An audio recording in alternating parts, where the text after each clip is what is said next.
Assalamualaikum warahmatullahi wabarakatuh. Perkenalkan, saya Reisha Fadila Rosandi. Saya Zara Izati Najwa. Saya Rizka Amaya Putri Erwin. Oke, jadi hari ini kita bakal podcast sedikit kali ya, tapi bahas-bahas santai aja terkait mental health dan hubungannya sama budaya Jawa dan Minang kayak gitu. Karena kebetulan saya dan Reisha itu berasal dari Minang dan Najwa dari Jawa, yang dimana budaya kita itu pada zaman dahulu tuh mengakibatkan orang tua kita tuh lebih memendam emosinya, memendam perasaan mereka, yang akhirnya tuh sedikit berdampak ke kita kayaknya ya. Benar-benar. Kayak misalkan ya, aku share perspektif aku dari budaya Jawa dulu. Kalau misalkan pada budaya Jawa itu ada yang namanya budaya ora ilok ke, pokoknya intinya nggak pantas untuk mengeluh, karena kita tuh harus bersyukur setiap hari, apapun yang ada tuh harus bersyukur. Jadi kalau misalkan kita ngeluh tuh bener-bener kayak nggak sopan gitu, entah itu ngeluh ke suami, istri, atau bahkan ke keluarga sendiri gitu. Dan mereka tuh terbiasa untuk enduring. Mereka terbiasa untuk enduring gitu secara budaya. Kayak misalkan kalau misalkan di laki-laki, dari perspektif gender, kalau misalkan dari laki-laki, laki Jawa tuh dituntut harus kuat, gak boleh mengeluh, gak boleh menangis. Tabu banget yang namanya menangis, apalagi yang namanya mengeluh. Kalau misalkan yang perempuan itu dituntut untuk manut, dituntut untuk mendengar, iya aja harus nurut. Dan akhirnya mental health tuh benar-benar sangat jarang dibahas gitu. Kalau dari Minang? Sebenarnya kalau bahas tentang mental health ini tuh kan gimana cara kita, kalau dari generasi kita nih Gen Z, kita nyebutnya gimana cara kita mengungkapkan apa yang kita rasakan, gimana kita nggak memendam emosi kita gitu. Emosi. Iya, sementara kalau kita lihat yang terdekat dari orang tua kita, mungkin dari ajaran zaman dulu, misalnya dari Jawa tadi, Najwa bilang perspektif laki-laki gimana, perempuan gimana. Sebenarnya kalau dari perspektif budaya Minangkabau itu sama, lebih kayak kalau perumpamannya kalau laki-laki itu kayak dibilang karena kita sistemnya matrilineal dan laki-laki itu sistemnya yang harus merantau, harus sukses, jadi tidak boleh terlihat lemahnya. Jadi ibarat kata kalau misalnya bahasa Minangnya kita ngomongnya tuh kayak jangan membuat malu orang kampung. Nah itu lebih jangan bikin malu orang kampung gitu. Jadi lebih tepatnya kita tuh harus ngejaga marwah gitu. Jadi kayak misalnya tadi sedih atau sambat nih bahasa kita sekarang ya, sambat. Nah itu tuh kayak bikin orang kampung malu gitu. Menurut aku iya sih, karena aku orang Minang juga ya, aku melihatnya orang tua aku aja, karena kebetulan orang tua aku dua-duanya Minang. Memang karena dulu mungkin di ajaran dari nenek kakek kita tuh keras ya, hidup tuh susah, dan kakek juga kebetulan perantau, jadi mau ngomong-ngomong lembek-lembek tuh kayaknya nggak mungkin gitu loh. Untuk berjuang aja tuh mati-matian, jadi kayaknya untuk ngeluh-ngeluh tuh mungkin di saat itu tuh kayak lu udah hidup di kota orang aja tuh udah bersyukur. Mau nggak bersyukur, sedangkan di kampung masih banyak orang yang nggak yang lebih susah kayak gitu. Jadi kalau mungkin di ajaran ke orang tua aku tuh jadi itu mereka nggak boleh ngeluh. Nah sometimes memang aku ngerasanya ke aku masih ada ajaran nggak boleh ngeluh gitu. Tapi seiring berjalannya waktu dan udah ke tahun-tahun sekitar sekarang udah 2025 ya, orang tua aku tuh udah yang mulai parentingnya udah mulai menyesuaikan zaman. Kayak misalkan kalau aku sedih, papa aku tuh udah mulai yang nggak apa-apa nangis dulu tapi jangan lama-lama. Ibuku juga kayak gitu. Tapi tetap ada sih kayak misalkan hin-hin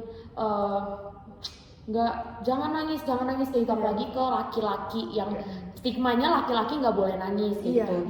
Dan ada juga sebutan bener kata kalau Eca tadi bilang jangan membuat malu orang kampung. Kalau ada juga kayak malu jauh orang gitu kalau misalkan kita lembek, menye-menye kayak gitu. Mungkin dari POV aku kayak gitu.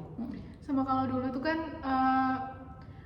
orang tua mukul anaknya sebagai tindak ketegasan itu sebenarnya udah cukup normal ya pada zaman itu. Tapi sekarang tuh udah nggak dinormalisasi lagi yang namanya mukul anak. Kalau dulu tuh menurutku parentingnya tuh jauh lebih ke commanding, otoriter, tegas lah ya. yang dimana orang tua itu menyuruh kita sesuatu, menyuruh anaknya sesuatu, dan anaknya itu harus mendengar dan nurut.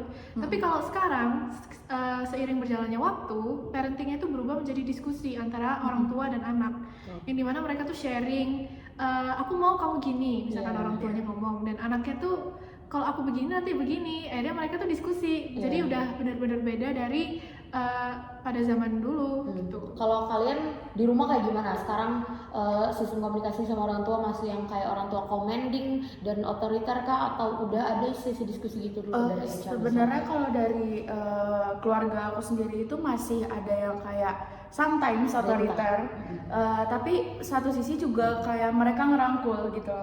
Mungkin itu sebenarnya aku termasuk yang memuji orang tua aku karena pasti perbedaan antara dua generasi itu mereka sebagian di tengah itu sulit pasti.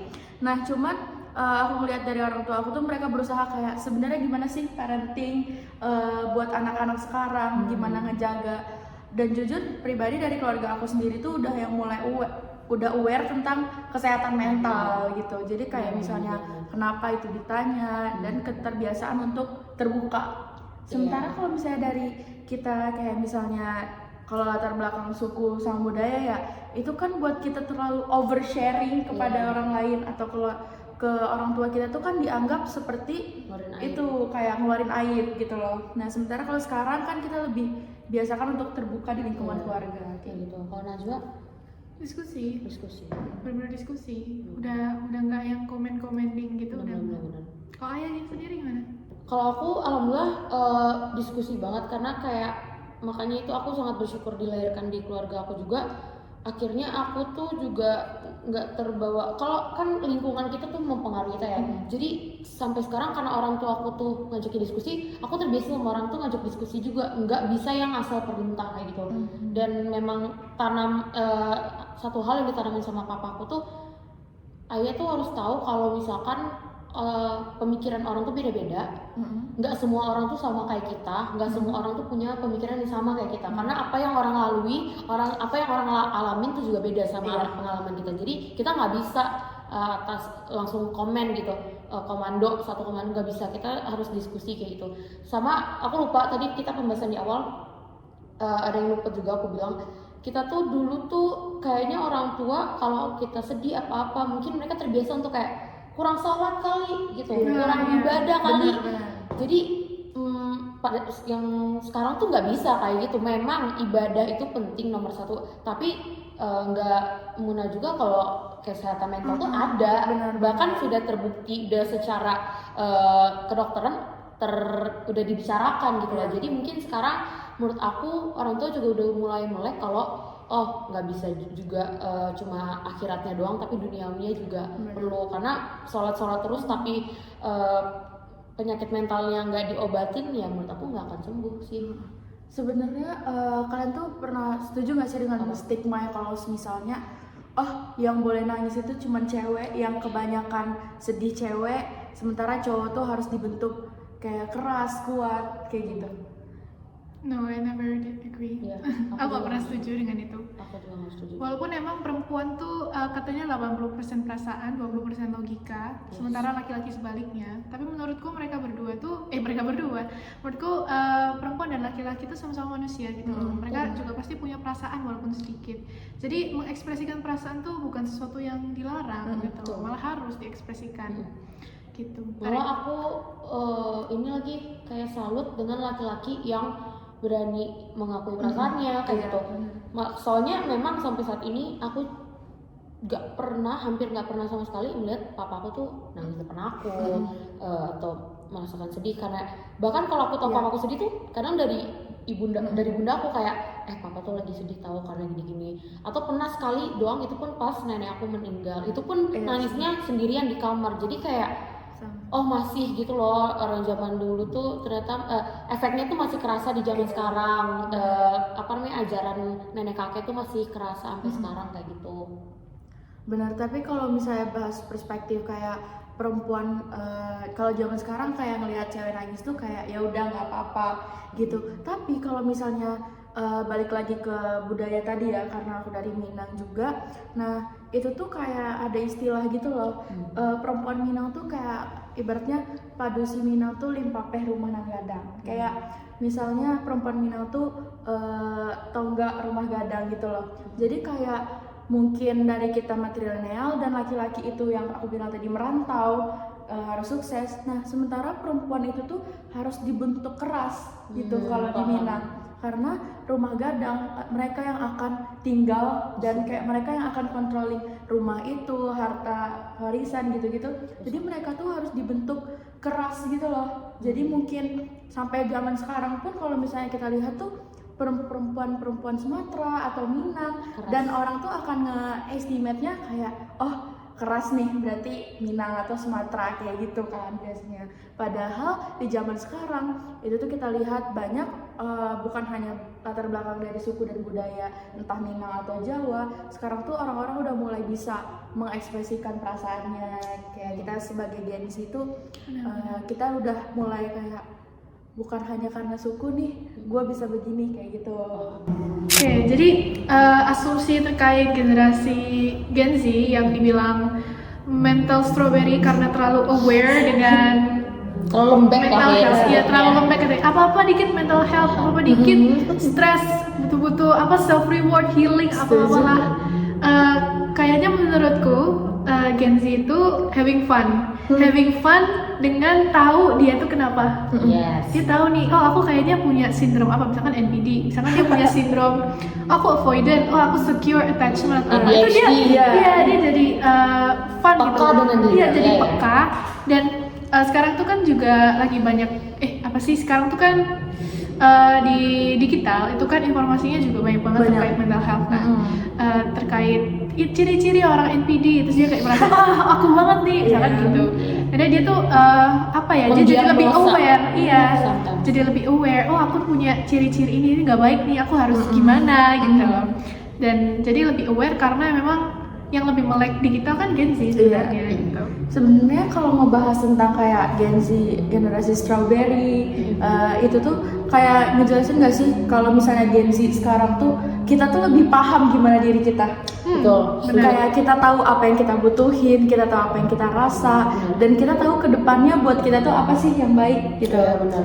Jadi kayak sebenarnya dari kita lihat media, yang pertama itu pasti kan kita muncul self diagnosis pasti. Iya betul banget. Nah tapi dengan adanya kita self diagnosis itu kita akan selalu mencari tahu bener nggak sih gue kayak gini, bener nggak sih, kita akan ngerasa kayak oh kayaknya kalau emang kita udah di titik itu kita butuh bantuan deh dari emang orang-orang yang ahli tentang itu. Aku ngerasanya sih kenapa kita bisa dapat stigma itu ya karena itu kita dua generasi berbeda dan kita dapat stigma generasi strawberry dari mana? Dari milenial, dari baby boomers yang dimana terpaan hidupnya juga beda dan hidup nggak bisa dibohongin kalau hidup Gen Z itu memang sekarang super duper enak gitu, banyak serba instan, dimana mungkin jadi ada hambatan dikit, ada terpaan dikit tuh jadi lebih mudah mengeluh. Tapi menurut aku ini juga benar kayak tadi yang teman-teman bilang kalau Gen Z itu lebih aware dengan dirinya, lebih terbuka, lebih vulnerable, berani gitu loh untuk mengungkapkan kan apa yang dia rasakan. Beda sama millennials yang tidak terbiasa dengan budaya mengungkapkan apa yang dia rasa, vulnerable atau jujur dengan perasaannya. Kayak karena ini perbedaan budaya aja sih. Menurut aku ya kita tuh udah lebih melek aja sebenarnya sama kesehatan mental, dimana nggak bisa kesehatan fisik doang yang kita utamakan, tapi harus mengutamakan kesehatan mental juga. Benar-benar.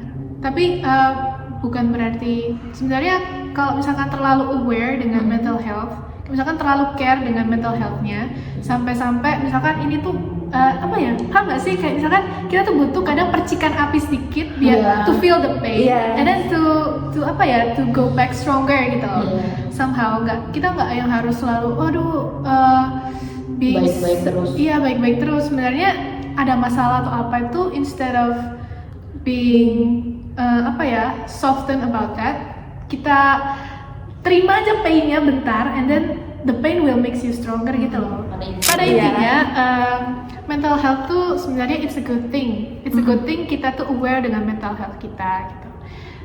Tapi mungkin kalau disambungkan sama budaya kita, budaya Jawa, budaya Minang atau budaya apapun yang ada di Indonesia, menurutku apa yang baik terus kita lanjutkan, terus kita adaptasikan, terus kita lakukan. Tapi yang tidak baik misalkan seperti tadi tidak mengekspresikan tidak mengekspresikan rasa sedih atau laki-laki tidak mulai nangis, itu tuh diberhentikan karena dunia itu terus berkembang, nggak terus-terusan kita harus stuck sama budaya yang buruk gitu. Karena menurutku memendam emosi atau tidak menyampaikan apa yang dirasakan tuh itu akan buruk pada diri kita, karena kayak gini loh, kalau punya kotoran terus ditumpuk terus itu tuh bakal jadi gunung sampah. Jadi mending utarakan dan kita cari solusinya. Menurut aku kayak gitu sih. Jadi kayak sebenarnya budaya Minang, budaya Jawa tuh sebenarnya budaya yang bagus, tapi kultur yang jelek itu ditinggalkan lah. Kalau dari aku sendiri kayak misalnya kita zaman sekarang sampai kita di titik ini nih yang bisa mengekspresikan, itu sebenarnya nggak terlepas dari latar belakang budaya kita tadi. Entah aku sama ayah dari Minang atau Najwa dari Jawa, kita semua tuh mengadaptasi perubahan dari budaya itu. Nah, jadi kayak kita yang sekarang lebih menghargai mental health dan sebagainya, itu juga dipengaruhi sama gimana sih nenek moyang kita tuh membentuk sesuatu yang akhirnya sampai sekarang kita, benar kata ayah, kita akan ngambil baiknya dari budaya kita dan meninggalkan yang buruknya gitu. Betul. Kan setiap generasi juga kita harus selalu berkembang ya. Dari boomer, milenial ke Gen Z itu pasti pikiran kita tuh berkembang terus. Alpha sekarang Alpha. Belum tuh, harus siap-siap ya. Generasi Roblox. Belum kena tuh. Mungkin sekian aja dari kita. Mohon maaf jika ada salah-salah kata. Wassalamualaikum warahmatullahi wabarakatuh.